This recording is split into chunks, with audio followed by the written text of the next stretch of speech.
It's less than a week until the Premier League season kicks off again, and West Ham have been quite busy on and off the pitch. Off the pitch, there's been the awards ceremony that everyone's been waiting for don't know how long. There's been the Betway Cup, and fans have returned to the stadium for that. And also, another Hammer has had some success at international level. And when I say international level, I mean on the big international stage that was the 2020 Tokyo Olympics. I'm going to be talking about the Betway Cup, Premier League awards, and Canada winning gold with one Hammer also taking a gold medal home with her.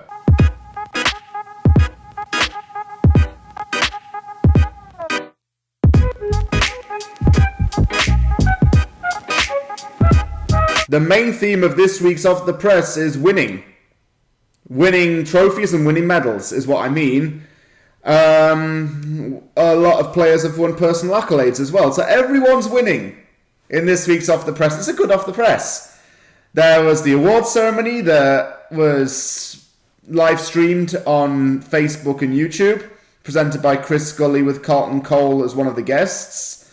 There was the Betway Cup, in which West Ham hosted Serie A side Atalanta. And also, there was the gold medal women's soccer game between Canada and Sweden, in which Canada won the gold medal following a penalty shootout win. Adriana Leon, who plays for the West Ham women's team, was part of that team that won the gold medal. And I'm going to be talking all about her winning gold, as well as the two other topics in this week's video. It's been some time coming now, but finally West Ham fans now know who Hammer of the Year is, as well as the other accolade winners. It's taken so long to announce it, and everyone on Twitter has been saying, oh, when are they going to announce it? We don't even know who Hammer of the Year is yet. Well, now you do, because the awards have been announced. It's been confirmed. Top goal scorer was a joint award between Michail Antonio and Tomàš Souček, both of whom had 10 goals. The best team performance was the 3-0 away win at Leicester City. The signing of the season went to Vladimir Coufal. The Players' Project Award went to Mark Noble.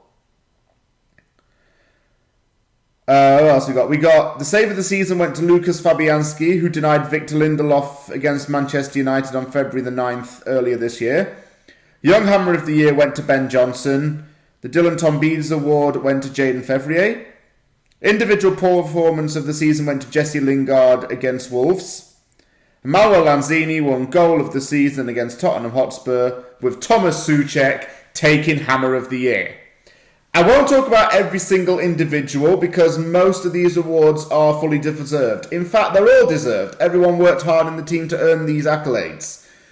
Souček as Hammer of the Year is a good choice, but it will surprise me a bit. I thought it would have either been Coufal or Rice. Coufal got signing of the season, and Coufal at the very least did get some kind of accolade, and he deservedly should have gotten it, signing of the season, because he was at least a 7 out of 10 in every single game. But Souček taking Hammer of the Year, it surprised me a bit, but at the same time, it didn't, if you know what I'm saying, because Souček has been class all season. We know that. Real diamond in the rough player. Scored double figures, and in the second half of the season in particular, he was scoring quite often.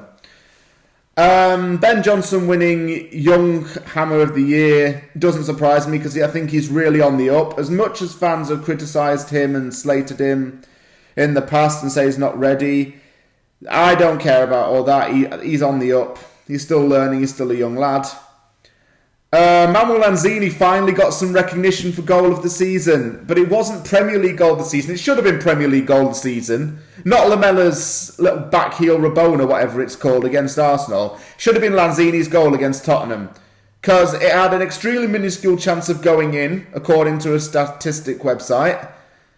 So it's only right that he gets honoured for scoring an absolute blinder of a goal, something that he talked about on West Ham Fan TV, West Ham TV, he didn't go on the fan channel, and said that he was really surprised when it went in, but so much was going on in his head when he hit it, and it was just a very important goal. Even if West Ham had lost the game, they showed fight. That's what he said as well.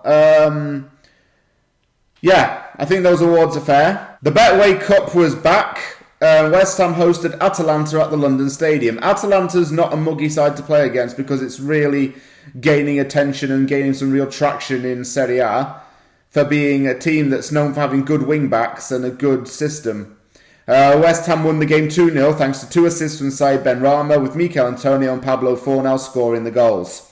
The team looked really fresh, energetic and sharp in the game, and dominated against a team that is actually really gaining attention in Europe, like I say. And look, Saïd Benrahma's been class all pre-season. He was really class in front of those home fans, and it was nice to see the fans back so that they could see the team in person. But anyway, Benrahma's been absolutely fantastic all pre-season. I think the Premier League's going to really see what he can become in the upcoming season as well. But overall, the fans really liked watching the game. Everyone in the players' area and everybody within the team dynamic looked really organised and really structured. Going forward, we look really organised as well. Overall, it was a very good game. It was very entertaining. Everyone was happy. There was a real buzz around the place. And I think everyone's optimistic for the upcoming season. We still need some signings in the door, don't get me wrong. But everyone's got a reason to be optimistic. Winning the Betway Cup was a good thing too, because Jamal Baptiste, aged 17, was asked to lift the trophy. Jamal Baptiste has now won more trophies than 28-year-old Harry Kane has in his Tottenham career, or Jack Grealish has in his career thus far in the Premier League for Aston Villa.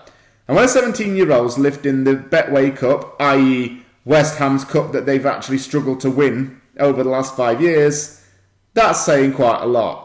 But anyway, great day out for everyone who went. If you went, hope you had a good time. It's great for you to be back at the London Stadium. And we can be optimistic for the upcoming season because the players look really up for it and everyone seems to know what they're doing. Just got to trust Moyes. And even Moyes said that the fans were chanting his name, but really they should chant the players' names because the players are the ones that are giving it their all. And that's a fair comment to make as well. I agree with that. Players have given it their all in pre-season, they have taken it seriously, and everyone looks ready to go. I don't often mention the West Ham women's team in these videos, or even in my channel in general, and I've got to say, I'm not saying it's a bad thing, but I think that in this week's Off the Press, I need to because of what's happened in the Olympics. Canada took gold in the women's soccer final following a penalty shootout win against Sweden, with hammer Adriana Leon as a part of Team Canada. She's got a gold medal to her name, and she's not the only Canadian who's playing in the Women's Premier League. There's Janine Becky, who plays for Manchester City. There's Zadrozny, who plays for Tottenham Hotspur, just to name a couple. But Leon's a member of the West Ham women's team, and she's an attacking player who's actually quite good for them. And she represents Canada at international level. She's from Ontario, and she grew up there playing football, played at university level in the United States before she came over to England. Women's soccer in Canada is a big thing. I have to tell you that just from my experience because I've seen it myself before. I've seen it live. I remember the 2015 Women's World Cup was being held in Canada, and here in Edmonton where I live, I think Canada was playing Japan in the group stage. Christine Sinclair, who's considered the greatest Canadian women's footballer of her generation and maybe even of all time, scored a penalty in stoppage time to win the game 1-0. But my point is, Adriana Leon is part of a Canadian national women's soccer team that is successful and achieving a lot. The gold medal in Tokyo is proof of that. So congratulations to Adriana and the rest of Team Canada on winning gold. They've done the country that I reside in right now proud. They've done themselves proud, and they've done really well for themselves there.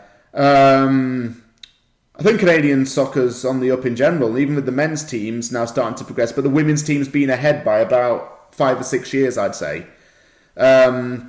Adriana's a part of that unit. She's a very good player. And she's a good player for the women's team as well. So she's coming back to London with a gold medal from the Olympics and memories that will last for a lifetime. Thank you very much for watching this week's Off the Press. If you liked the video, hit the like button. Don't forget to subscribe for more content. Premier League resumes next week, so I'll be doing the opposition uncovered for the Newcastle game. It's going to be my first one in 3 months. And I'll also be doing the post-game coverage afterwards as well. Thank you very much for watching. Take care, and I'll see you all soon.